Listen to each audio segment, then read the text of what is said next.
রুহিয়ায় ইশুতিষ্কার নামাজে বৃষ্টির জন্য চোখের পানি ফেলে দেওয়া। ঠাকুরগাঁওয়ের রুহিয়া অনাবৃষ্টি ও তীব্র দাবদাহস্থা গত প্রায় জীবন। বৃষ্টির আশায় আকাশপানে তাকিয়ে মানুষ। এমন অবস্থায় গরম থেকে রক্ষা পেতে বৃষ্টি কামনায় সদর উপজেলার রুহিয়ার ইশুতিষ্কার নামাজ আদায় করা হয়েছে। রবিবার 28শে এপ্রিল সকাল 10টায় রুহিয়া ছালেহিয়া ফাজিল মাদ্রাসা ঈদগাঁও মাঠে ইশুতিষ্কার নামাজ অনুষ্ঠিত হয়েছে। নির্ধারিত সময়ের আগেই টুপি মাথায় জায়নামাজ নিয়ে মাঠে জড়ো হন স্থানীয় মুসল্লিরা। নামাজে ইমামতি করেন মধুপুর নেছারিয়া ঈদগাহ ময়দানের খতিব আলহাজ হাফিজ মাওলানা মহিউল ইসলাম। নামাজে সর্বস্তরের মুসল্লিরা নামাজে অংশ নেয়। অনাবৃষ্টি ও তীব্র গরম থেকে বাঁচতে বৃষ্টির প্রার্থনায় নামাজের আয়োজন করা হয়। শিশু, যুবক, মধ্যবয়সী, বৃদ্ধসহ সর্বস্তরের ধর্মপ্রাণ মুসলমান ইস্তুষ্কার নামাজ আদায় শেষে মহান আল্লাহর দরবারে দুই হাত তুলে চোখের পানি ফেলে বৃষ্টির কামনা ফরিয়াদ করেন।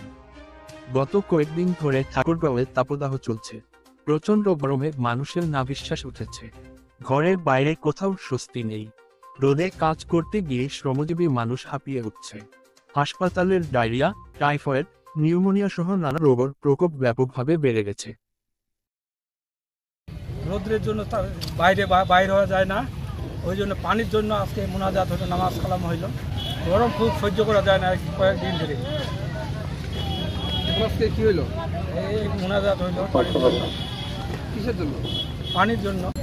আসসালামু আলাইকুম রহমতুল্লাহ বারকাতুহু। আসলে আমাদের এই উত্তর জনপদে কয়েকদিন একটানা প্রচণ্ড রৌদ্র এবং তাপ। আমাদের এই উত্তর জনপদ সহ সারা দেশে এই প্রখরতা।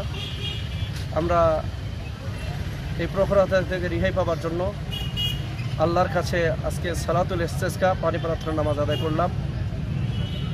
আল্লাহ রাব্বুল আলামিন আমাদের আজকের এই সালাতুল ইস্তেসকা যেন কবুল করেন।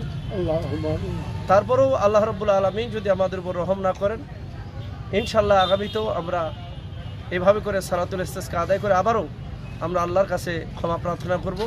আল্লাহ রাব্বুল আলামিন যেন আমাদের উপর রহমতের বৃষ্টি নাজিল করেন।